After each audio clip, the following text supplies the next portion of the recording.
mas não conhece muito desse universo. Eu não consumi quase nada de One Piece, em breve eu vou falar um pouquinho mais disso pra vocês. Então a série foi meio que o meu primeiro grande contato com esse universo pra vocês, como uma pessoa que tem interesse no mundo dos animes, no mundo dos mangás. Eu consumo muito esse tipo de conteúdo, então eu tô habituada a muitos dos tropos que aparecem nesse tipo de obra, mas eu não sou uma pessoa que é completamente inteirada do universo de One Piece, apesar de saber por osmose uma coisa aqui e outra ali. Já vou detalhar isso um pouquinho mais. Então acho que é uma perspectiva um pouco diferente de muitas das pessoas que vão falar sobre esse assunto. Muitas são especialistas em One Piece e acompanham tudo, e outras não tiveram nenhum contato com esse universo e também quase nenhum contato com o universo dos animes como um todo. Estão vendo a série de uma maneira bem isolada e talvez tenham uma percepção um pouco diferente da minha. De qualquer forma, eu vou evitar grandes spoilers aqui. Se tiver alguma coisa mais complicada, eu vou avisar, podem ficar tranquilos em relação a isso. E também peço para evitarem grandes spoilers nos comentários, porque às vezes tem pessoas aqui assistindo que não viram a série ainda e estão pra decidir se vão assistir ou não, então não vamos estragar pra elas, beleza? Tá, avisa os dados, mas faltou falar da EBAC, parceira de sempre aqui do canal, que tá patrocinando esse vídeo. A EBAC é a escola com cursos incríveis pra quem quer mudar de carreira ou conhecer novas áreas. E hoje eu escolhi falar de um curso mega interessante, História da Arte. A gente sabe que pra ser criativo é preciso ter bagagem, mas construir repertório é uma coisa que pode ser meio complicada. Com tanta informação disponível por aí, fica até difícil saber por onde começar a pesquisar, né? E é exatamente por isso que fazer um curso de História da Arte pode ser incrível. E esse curso não vale só pra quem quer ampliar a visão de mundo, se inspirar ou conhecer novas histórias, mas também pra quem tá na área de artes e de curadoria. Isso porque além de teoria e de contexto histórico das artes, você também aprende sobre tendências de mercado, técnicas de curadoria, oportunidades de negócios. Mega completo, né? E olha que demais! O responsável por esse curso é o Rafael Maia Rosa. Ele é crítico de arte, músico, dramaturgo e já fez curadoria de palestras e de exposições pro MASP, pro Instituto Tomie Otaki, pra Pinacoteca de São Paulo e pra um monte de outros lugares. Ou seja, você vai aprender com quem entende mesmo do assunto. Lembrando que na EBAC você sempre tem um professor te ajudando individualmente durante todo o curso. Assim você consegue tirar suas dúvidas e avaliar o seu progresso. E a EBAC também te garante acesso ilimitado aos materiais do curso de História da Arte. Isso significa que se você finalizar o curso e meses depois quiser relembrar alguma coisa, ou sei lá, só se inspirar de novo, é só acessar sua conta que o material vai estar lá pra ser consultado. Bom demais, né? E na minha mão é mais barato. Você pode usar o cupom MICAN200 que tá aqui na tela pra garantir R$200 de desconto em qualquer curso da EBAC. Vale a pena você entrar no site e ver qual curso tem mais a ver com você. Tem alguns deles que tem até garantia de emprego no final. Clica no link aqui na descrição pra ver tudo que a EBAC tem a oferecer e aproveita esse descontão. Lembrando que meu cupom é MICAN200, MICAN com 3 N's no final, beleza? R$200 de desconto em qualquer curso da EBAC. E agora bora pro vídeo. Ok, pra começar, o que é One Piece? No mundo dessa história, o rei dos piratas foi capturado e antes de morrer, ele deixou aí um aviso que ele tinha escondido o tesouro dele em algum lugar do mundo e que todo mundo tava livre pra procurar. Isso gerou uma grande corrida em busca desse tesouro ao redor do mundo, uma nova era da pirataria. Aí, anos depois, o garoto Monkey D. Luffy sai da ilhazinha em que ele morava em busca desse sonho de encontrar esse tal tesouro, chamado One Piece, e se tornar o rei dos piratas. A gente acompanha o Luffy nas primeiras aventuras dele, enquanto ele tenta reunir uma tripulação e chegar até a Grand Line, que é tipo o primeiro passo na grande jornada de se tornar o rei dos piratas. E o Luffy não tem basicamente nada pra começar essa aventura direito. Primeiro porque ele não sabe nem nadar. Como você vai ser um pirata se você não consegue nadar? Mas ele não sabe nadar porque ele comeu uma fruta misteriosa quando ele era criança, que deu a ele uns poderes de borracha. Ele realmente estica. O meme do pirata que estica é verdade. A série é sobre isso. O protagonista é um pirata que estica. Só que com esse poder também vem uma fraqueza,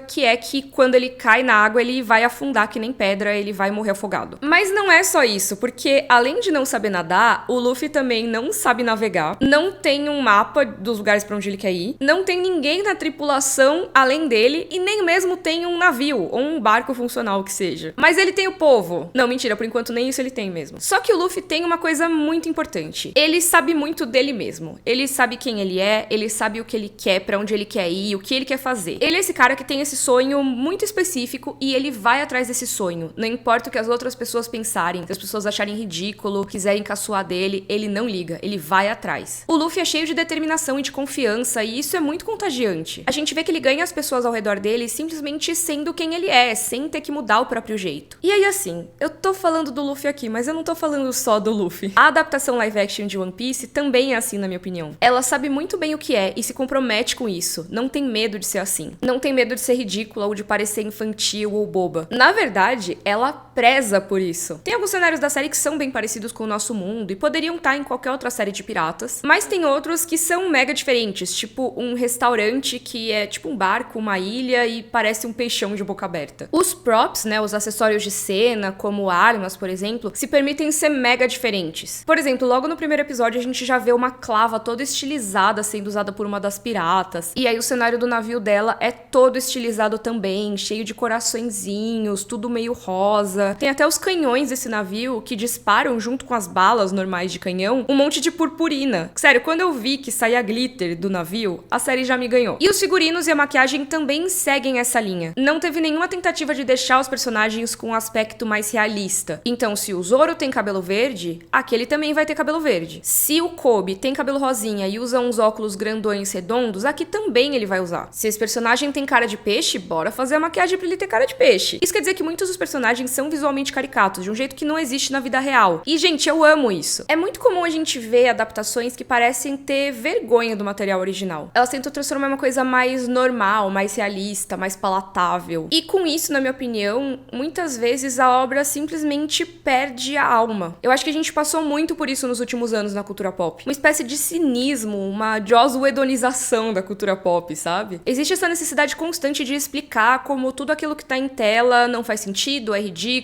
tudo vira uma piadinha, um comentário sarcástico, uma piscadela pro público, sabe? Meio um, ai, a gente sabe que você tá achando isso meio ridículo aqui, mas calma, viu? Daqui a pouco isso passa, essa parte ridícula vai passar e a gente vai voltar pra parte super adulta e super legal. Não precisa ter vergonha de assistir a gente, por favor, não desliga, não vai ver outra coisa. Eu juro que a gente é legal. E sinceramente, eu acho que isso cansa. Eu já falei sobre isso no meu vídeo sobre filmes que não se levam a sério, vou deixar linkado aqui embaixo. Mas eu acho que o One Piece é um exemplo de como abraçar o que a obra é, com toda a bizarrice dela, é uma coisa que pode funcionar. O One Piece, como mangá, é publicado desde os anos 90 na revista Shonen Jump. Isso é só um contexto aqui porque eu sei que muita gente que me assiste não é desse mundo dos mangás e dos animes. Mas a Shonen Jump é a mesma revista que publicou vários clássicos aí, como Dragon Ball, Naruto, Demon Slayer, que é algo mais recente, e tantos outros. É óbvio que existem vários tipos de histórias publicadas na Shonen Jump, não são todas no mesmo padrão. Mas alguns padrões existem sim, e vendo essas obras que eu citei, acho que dá pra imaginar que One Piece talvez tenha algumas coisas parecidas com essas obras. Então, caso você nunca tenha ouvido falar, eu acho que é importante dizer que sim, One Piece tem lutinha, One Piece tem elementos de fantasia, One Piece tem personagem gritando o nome do golpe antes de atingir o oponente. Isso faz parte dessa história, e foi algo que foi trazido na adaptação também. Eu até pensei que eles iam fazer uma abordagem meio cínica em relação a isso, e eles até fazem de um jeito bem interessante, porque é um personagem que é mais cínico falando a respeito disso, e ele meio que aceita isso no final. Ele aceita que sim, essa coisa de ficar anunciando os golpes, essa coisa de fazer a lutinha desse jeito específico, faz parte da nossa equipe, faz parte de como é essa história. Eu gostei muito que eles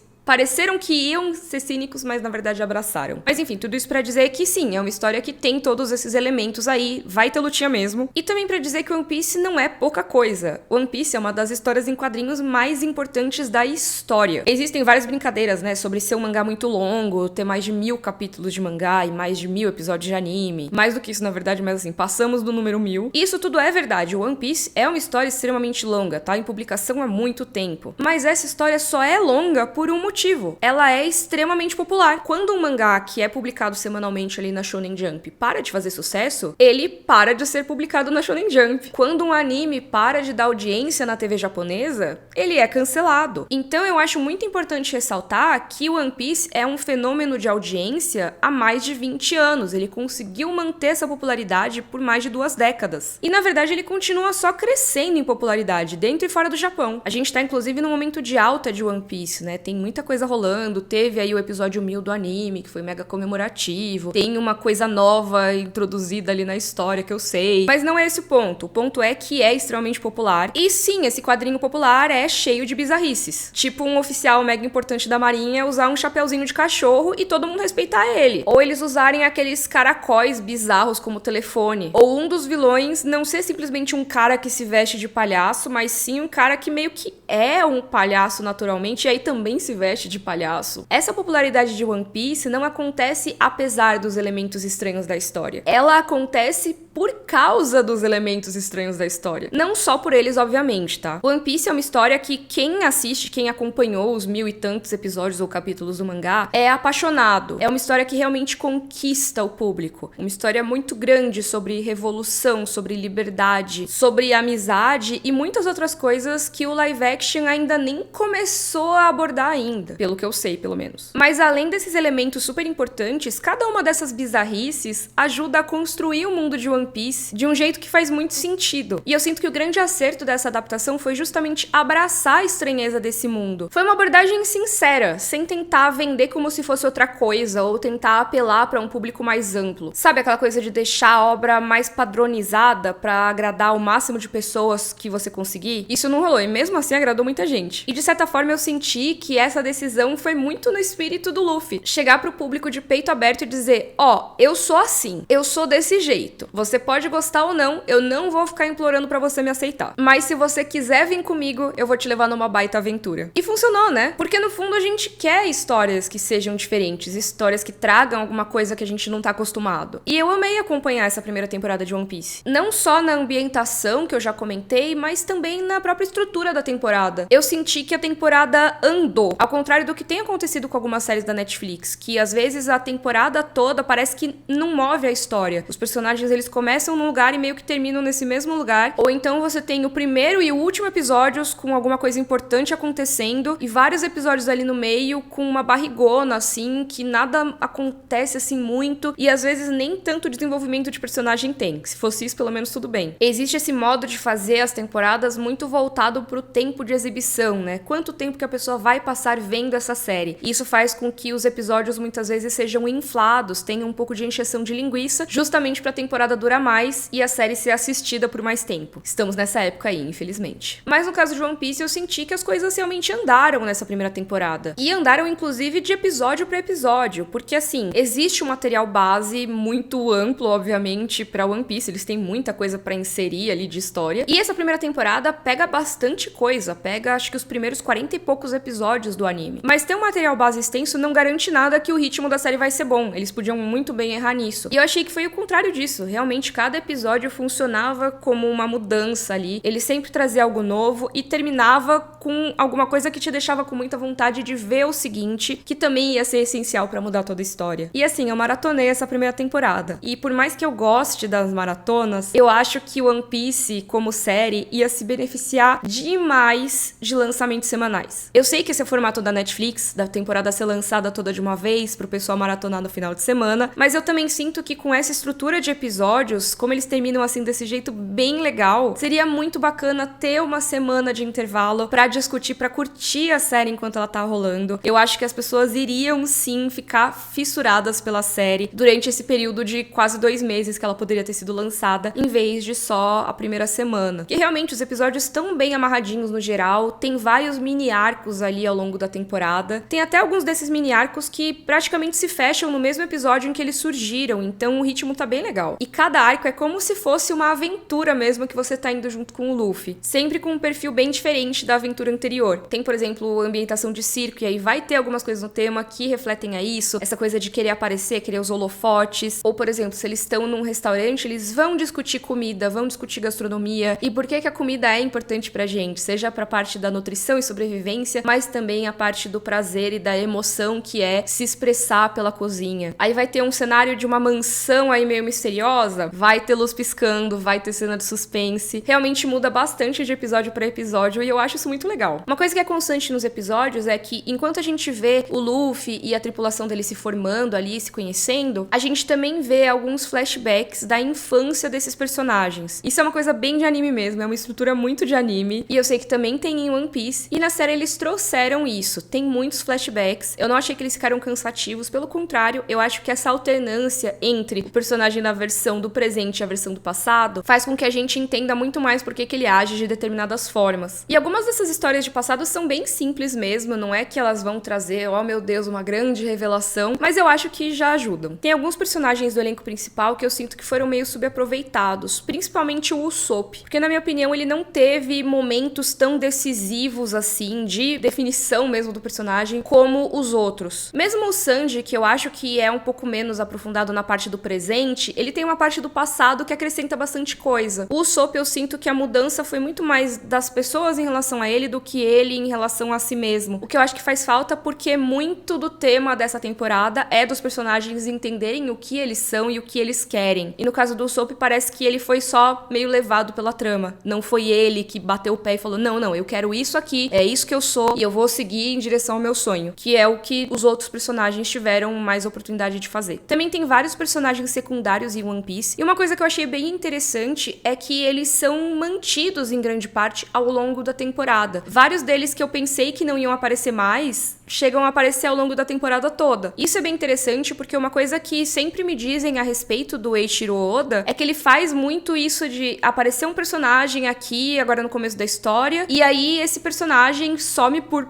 anos e volta lá no episódio 500 e tralalá. E dizem que ele faz isso de um jeito que não fica estranho, que fica super conectado, que são muitos e muitos personagens em One Piece, e isso rola o tempo todo. Mas eu entendo que numa série essa dinâmica é um pouco diferente. Primeiro que você tem que dar uma controlada ali no número de personagens, pra não ficar basicamente você listando todos os personagens que existem. E segundo que às vezes as pessoas se afeiçoam àqueles personagens, querem saber mais sobre eles, e se eles simplesmente sumirem, elas podem sentir falta. Então tem alguns personagens no live action que continuam ao longo da temporada. E eu achei isso bem interessante, porque a gente vê um pouco mais da jornada deles, em vez de só encontrar depois. Uma subtrama que eu achei interessante de existir, não sei se tanto a execução dela, é a do Kobe, que é um personagem que começa a jornada ali praticamente junto com o Luffy, só que eles dois vão pra lados muito opostos da história. E eu achei legal ver esse paralelo entre os dois. O Luffy descobrindo o mundo da pirataria e todos os detalhes e as complexidades que existem ali, e o Kobe também descobrindo o mundo da Marinha e como funcionam as coisas lá dentro. Apesar de ter achado um pouco repetitiva a parte da Marinha, eu gostei do conceito, sabe? Gostei de ter esse paralelo. Aliás, né, falei da Marinha, deixa eu falar rapidão dos vilões da série, que eu gostei muito da variedade deles. Eles aparecem bem rapidinho, né? Porque como eu falei, são muitos mini arcos e aí cada um tem o seu antagonista. Mas tem um vilão que eu tive uma questão um pouco maior, que é o Arlong. Eu não quero dar spoilers aqui, então não vou contextualizar muito. Não vou falar nada do que ele faz pra não estragar a história, mas eu queria falar da motivação dele um pouco. E por que eu não gostei tanto? Eu entendi o que eles queriam fazer na série. É uma alegoria bem óbvia até. Mas exatamente por ser essa alegoria, eu queria que esse personagem fosse um pouco mais tridimensional. Eu queria que a gente entendesse um pouco mais as complexidades do povo dele, que eu sei que existem na obra original. Eu sei que isso já foi sinalizado, inclusive, em um momento da fala ali, bem de leve, mas que meio que só quem é mais fã vai pegar todo o contexto, e eu confio que eles devem abordar isso nas próximas temporadas. Eu sei também, pelo que eu vi, que também é assim na obra original, que eles dão uma aprofundada depois, mas eu também sei que, apesar de confiar que eles fariam isso em outras temporadas da série, essas outras temporadas não estavam garantidas quando eles fizeram essa. E eles fizeram essa escolha consciente de enfatizar esse tema pra dar motivação pro vilão. Não é nem no subtexto, não é codificado, é texto mesmo. Não dá pra você dizer que eles estão falando de outro assunto. Então o Arlong, ele não é só um cara malvado porque ele é malvado. Tem um tema social muito sério por trás pra justificar porque ele é malvado. E o problema não é ter a alegoria ou ter o tema social. Pelo contrário, é importante ter temas sociais também. Mas o problema é pensar nas implicações quando você usa esses temas dessa forma tão direta. Se eles deram esse passo, se eles estabeleceram esse paralelo tão forte com a vida real, eu queria que eles também trouxessem algumas nuances que fazem parte da vida real. Nenhuma obra é obrigada a trazer todas as complexidades da vida real toda hora, mas se ela trouxe um elemento complexo da vida real, ela talvez tivesse que trazer algumas das complexidades atreladas também. Mas é isso, eu confio que vão levar isso em conta para as próximas temporadas. Essa série tem 2 showrunners, né, os responsáveis criativos, o Steven Maeda e o Matt Owens. E eu sei que pelo menos o Matt Owens é extremamente fã de One Piece. E eu sei que eles fizeram algumas adaptações em relação aos primeiros episódios e tiraram algumas coisas que eram mais datadas. Então eu sei que existe essa preocupação. Além disso, a série tem um elenco bastante diverso. E antes que venham comentar aqui embaixo,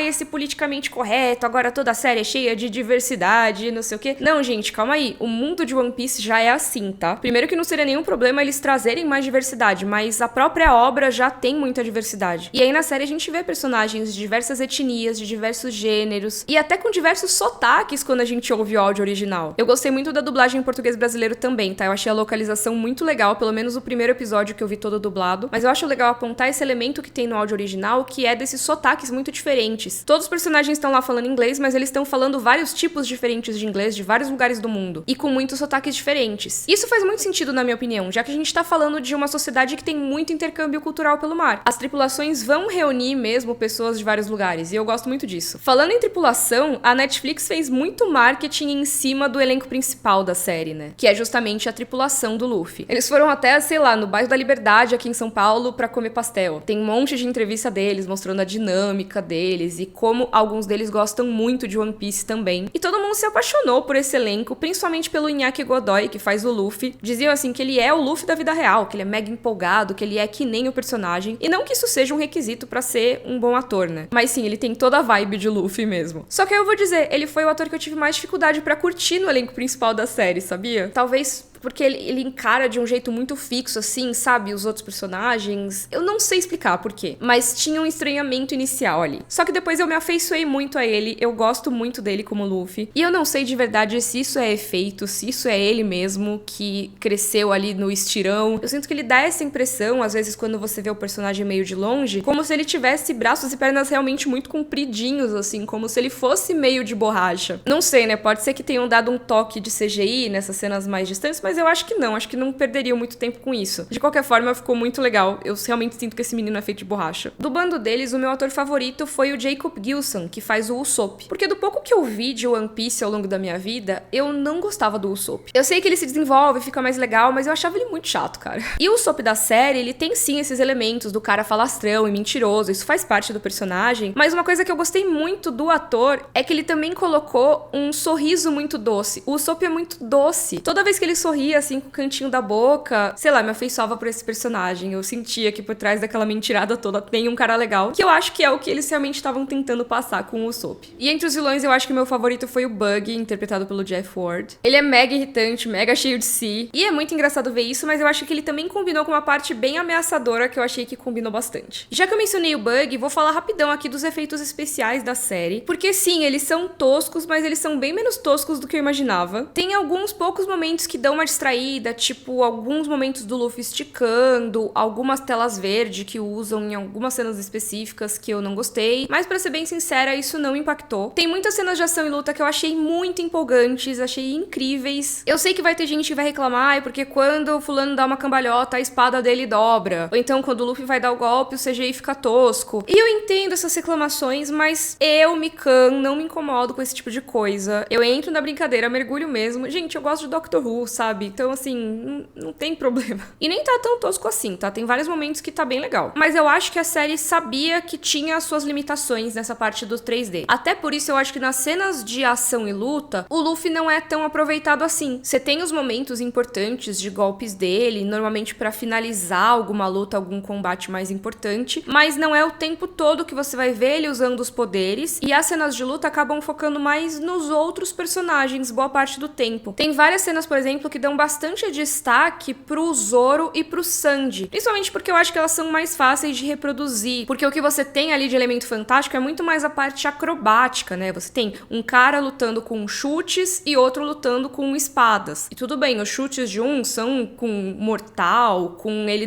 com a mão no bolso, assim, que é difícil pro equilíbrio, né? Várias coisas que não são exatamente realistas, e é isso que é legal. Ou então o cara lutando, segurando 3 espadas, sendo que uma, tipo, ele segura assim nos dentes. Não é uma coisa realista, é inesperado, tem muita acrobacia envolvida, mas ao mesmo tempo é mais fácil de você fazer as pessoas comprarem uma cena de ação como essa do que você fazer uma cena inteira dependendo só do combate de um personagem que você vai ter que animar ele inteiro, que seria o caso do Luffy e os poderes de borracha. Quando tem essas lutas mais tradicionais, mesmo com todos os elementos de acrobacia, eu senti que os golpes, eles realmente têm impacto, sabe? Quando um personagem bate, você vê o outro caindo pro lado, parece que ele realmente foi atingido. Eu gostei bastante da coreografia de várias dessas cenas de luta, achei bem empolgante e realmente gostei de ver, assim. Tem uma coisa legal sobre o Zoro e as 3 espadas, que eu acho que deve ser um pesadelo logístico, assim, fazer a produção de cenas em que o ator tá segurando uma espada na boca e tem que realmente lutar enquanto tá fazendo isso. Não sei como foi feito, não sei se complementaram com efeitos especiais, mas de qualquer forma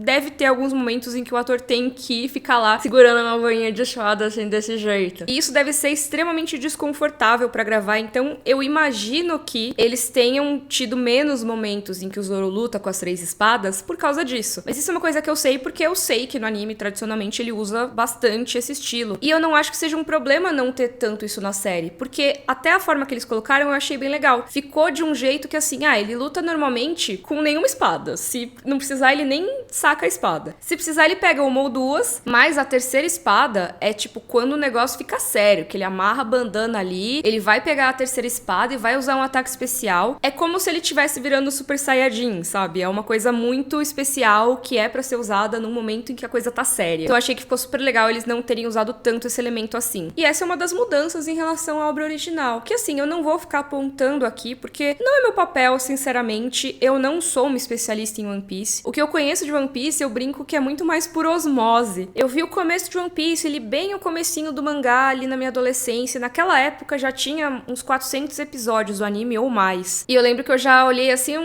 não sei se eu vou investir meu tempo nisso. Acabei não prosseguindo. Também tem vídeo meu, acho que de 2017 ou 2018, com o Matheus do canal All Blue, falando sobre entrar nesse mundo de One Piece, mas acabei não entrando. E a gente chegou até a começar um podcast que era pra ler volume a volume, acabou não indo pra frente, que é o Dendemushi, mas já tem acho que o primeiro episódio, o segundo talvez. Vou deixar o link aqui embaixo. Enfim, eu não tenho um contato intenso com One Piece. Eu conheci muitos elementos da história porque vários amigos meus assistiam e comentavam, porque as pessoas mostravam na internet alguma coisa que aconteceu no mangá ou no anime. Então, se você pegar e botar todos os personagens principais, assim, da tripulação do Luffy na minha frente, talvez eu consiga dizer o nome de todos eles. Talvez eu confunda um ou outro e tal, mas pelo menos os primeiros, assim, eu sei todos. Eu sei também, na maioria, a personalidade de muitos deles. Eu sei uma coisa meio essencial da backstory daqueles personagens. E nos últimos tempos, por causa da minha vida pessoal, eu tenho visto alguns dos episódios de Wano. Então eu sei meio que o que acontece no comecinho de One Piece e o que tá acontecendo agora no anime. Então eu tenho uma noção muito superficial do que é essa obra. Não cabe a mim dizer o que tá fiel, o que não tá. Mas uma coisa que dá pra perceber desse pouco que eu já acompanhei de One Piece é que existem alguns momentos em que a série tenta fazer as cenas iguais às do anime. Seja reproduzir algum enquadramento clássico do mangá com exatidão, ou o personagem fazendo exatamente a mesma coisa que ele vai fazer no mangá. Só que isso pode ser uma armadilha. Eu acho que um exemplo muito bom de como uma adaptação muito literal pode ser um problema é Cowboy Bebop, que é uma série que eu gosto, tá? É uma adaptação live action que ninguém gostou, mas eu particularmente curti. Só que eu entendo muitas das críticas, e uma delas é que realmente às vezes tentavam reproduzir igualzinho o que tá lá no anime, e aí você pensa, mas pra quê, né? Se já tem essa cena igualzinha. E eu realmente entendo isso, acho que se você vai adaptar, é legal você trazer alguma coisa um pouco diferente, senão pode ficar um pouco burocrático, né? Mas assim, tirando alguns momentos que chegam a ser um pouco mais burocráticos, eu acho que a série é interessante até no visual. Eu vi algumas pessoas no comecinho, assim, logo que lançou, estavam criticando que usam muita distorção na câmera, que o rosto dos personagens fica assim muito na tela, esse tipo de coisa, sabe? Mas eu particularmente gostei dessas distorções. Tudo é muito vibrante, bastante intenso, assim. Quando você tá nos cenários externos, a luz do sol reflete, dá aquele lens flare, que, cara, dá toda essa impressão, eu vou ser meio ridícula aqui no que eu vou falar, mas é uma coisa solar mesmo. One Piece é uma série muito solar. Ela é quentinha, ela é empolgante, ela é forte, ela é vibrante, e ela enche a gente de energia e de empolgação. Eu sinto que tudo nessa série é feito pra você se empolgar com o que tá ali. Por exemplo, sempre que aparece um pirata novo, aparece na frente dele o pôster de procurado, dizendo qual é a recompensa por aquele pirata, e com ele fazendo uma pose e tal. E eles fazem isso não só como intertítulo, mas também como um elemento ali da cena, porque esse personagem, o pôster tá lá na frente dele, e ele vai e tira aquele pôster da frente, seja destruindo ou só puxando pro lado. Com isso rola uma quebra da quarta parede, obviamente, né? O personagem tá interagindo com uma coisa que era pra ser só pra gente, pro público, mas também aí a cena segue normalmente. Inclusive tem vídeo sobre quebra da quarta parede, se vocês quiserem ver. Esse tipo de cena empolga a gente, né? Eu fico pensando, nossa, é isso, é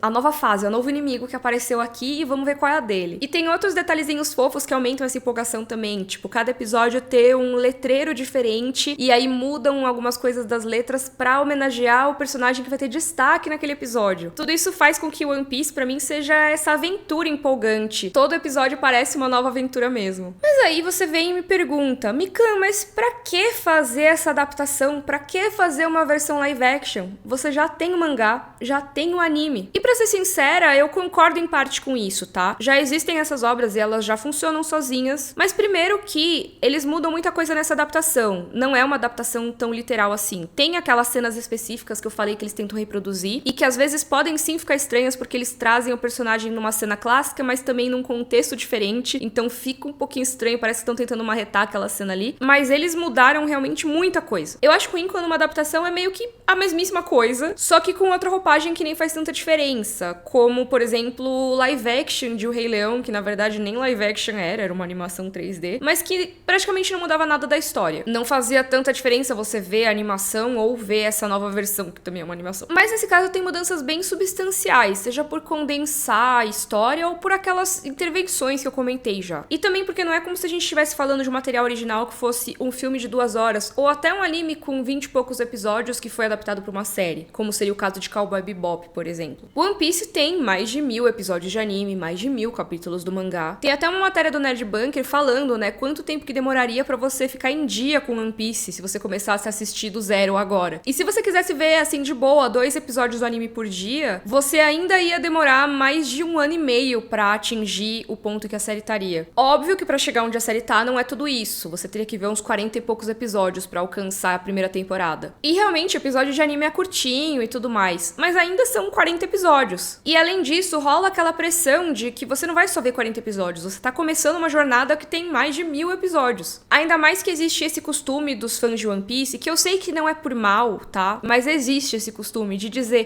mas fica bom depois do episódio 500 e pouco, ou depois do 700 e tralalá que a série me fisgou. E assim, eu entendo que você tá dizendo isso porque realmente te fisgou, mas não parece muito amigável pra quem tá do lado de fora, pra quem tá pensando em talvez entrar nesse mundo. Pô, vou ficar 700 episódios e só aí que eu realmente vou gostar? Não dá pra gente pressupor que tudo é acessível pra todo mundo. Hoje em dia, realmente tá muito mais fácil de consumir One Piece. Você tem a dublagem na Netflix, tem também o anime completo na Crunchyroll, tem os mangás saindo aqui no Brasil, mas não é essa acessibilidade que eu tô falando. É que o One Piece, vendo de fora, parece muito uma coisa inalcançável, uma coisa que você tem que se esforçar pra conseguir entender por que é bom. E além disso, às vezes tem simplesmente a pessoa que nem faz ideia da existência de One Piece porque não tá no mundo dos animes, não faz ideia de como é a história ou não tá muito acostumado a ver as animações japonesas e ainda não superou isso. Então, tanto para as pessoas que têm vontade de ver One Piece, mas têm receio por causa do tamanho da história, e para as pessoas que talvez nunca encontrassem One Piece na vida delas, porque elas não costumam consumir anime, eu acho que a série é uma forma de apresentar One Piece para essas pessoas. Ela provavelmente vai ser o primeiro contato de muita gente com o mundo criado pelo Oda. Pra ser bem sincera, ela me deu vontade de ver o anime desde o começo, e eu provavelmente vou fazer isso, porque eu não sei quando vai ser a segunda temporada, então eu quero saber o que vai acontecer depois. E eu acho que muita gente foi fisgada também, foi conquistada por essa série e deve se interessar pelo restante do mundo de One Piece. Ou pelo menos vai ficar fã da série mesmo e vai continuar nas próximas temporadas. E eu acho que essa afeição gerada pela série se deve ao que eu falei no começo do vídeo, a sinceridade que ela tem, a forma que ela chega pras pessoas sem nenhum medo de dizer o que ela é, o jeitinho dela. Como eu falei, eu não sou especialista no anime pra dizer o que funcionou ou não como adaptação, eu sei só algumas coisas, mas eu vi todos os episódios dessa primeira temporada junto com uma pessoa que acompanha o anime semanalmente. Assistir One Piece domingo de manhã é um ritual semanal, sempre tem que ver One Piece de manhã pra ficar atualizado com o anime. De tanto que essa pessoa gosta de One Piece e gosta desse universo. E essa pessoa também gostou da série. Óbvio que sentiu que faltaram algumas coisas, porque é fã e o universo é muito grande mesmo pra adaptar assim em 8 episódios. Mas em geral gostou bastante. Eu acho que vai ser uma obra bem ame ou odeie, sabe? Vai ter gente que vai achar infantil, bobo ou que não vale a pena. Mas eu lembro muito de uma cena que rola no primeiro episódio, que o Luffy pergunta pro Kobe qual é o sonho dele. Se ele pudesse fazer qualquer coisa, o que ele faria? E quando o Kobe começa a falar do sonho dele, logo ele para e diz, não, esquece, foi besteira isso. E o Luffy vai lá e mete um tapão na cara dele e fala, você tá viajando. Não fala assim o seu sonho, sabe? Leva a sério. A série o tempo todo diz pra gente, qual é o problema de ir atrás de uma coisa se você acredita nela, se é o que você quer, se é quem você é. Qual o problema de você se emocionar, de você se permitir viver uma aventura, de ir atrás de liberdade? O Luffy abraça muito quem ele é, a série abraça muito o que ela é. E pra mim, essa sinceridade é a maior arma da série. Vai ter gente que simplesmente não vai gostar, mas como ela é extremamente honesta em relação ao que ela é, quem gostar vai gostar mesmo, vai gostar muito e vai mergulhar de cabeça. Eu sinto que foi isso que aconteceu, pelo menos na minha perspectiva. Não sei o que vocês acharam, mas eu acho que esse foi o motivo de One Piece ter ter acertado onde tantas outras adaptações erraram. Me contem aí o que vocês acharam dessa adaptação e se vocês querem mais vídeos de One Piece aqui no canal. Se você quiser saber mais desse universo, inclusive, eu recomendo muito 2 canais. Um deles é o All Blue, do Matheus, que aprofunda muito o One Piece, fala bastante das coisas atuais que estão rolando. E também o Loadando, que o Load tá fazendo vários reacts de anime, inclusive de One Piece. Ele tá vendo desde o começo, sempre tem um convidado ali vendo com ele, e eles fazem sempre uma análise mais política do episódio, tá bem interessante. Então recomendo demais que vocês vão lá conhecer. Lembrando também que tem o meu cupom do EBAC aqui embaixo, não se esquece de usar o meu desconto. E se você gostou, curte o vídeo, assina o canal. Um beijo e até a próxima. Tchau, tchau!